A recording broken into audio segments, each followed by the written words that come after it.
आता हा मागचा भाग आहे, मागचा भाग आपल्याला जसा तसाच ठेवून घ्यायचा आहे. बरोबर अर्धा इंच आपल्याला काळ्यापट्टीसाठी शिलाई मार्जिन सोडायची आहे. इथून आपल्याला गळ्याचं मार्किंग टाकून घ्यायचं आहे समोरच्या साईडचं. हा झाला समोरचा गळा. मोंड्याचं मार्किंग टाकून घ्यायचं बरोबर जसं आहे तसं. हे झालं मोंड्याचं मार्किंग.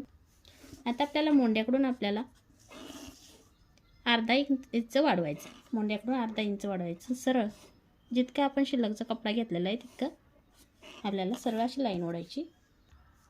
हा शिल्लकचा भाग आपल्याला पप किती मोठा पाहिजे त्यासाठी आपण तो घेतलेला असतो.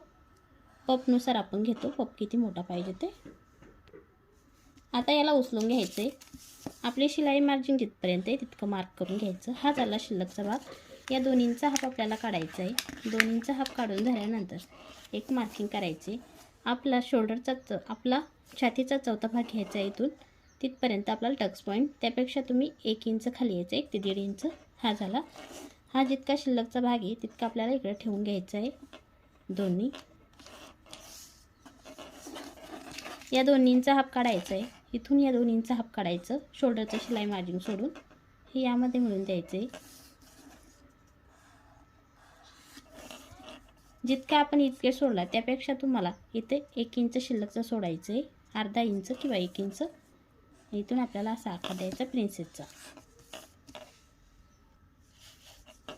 हे दोन्ही धरून तुम्हाला स्टिच करून घ्यायचं आहे. विना कटिंगचं सुद्धा स्टिच करू शकता किंवा कटिंग करून सुद्धा.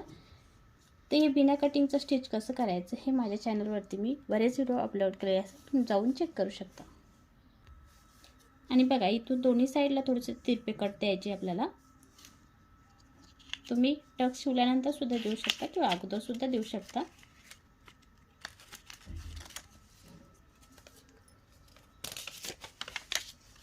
अशा पद्धतीनं बघा.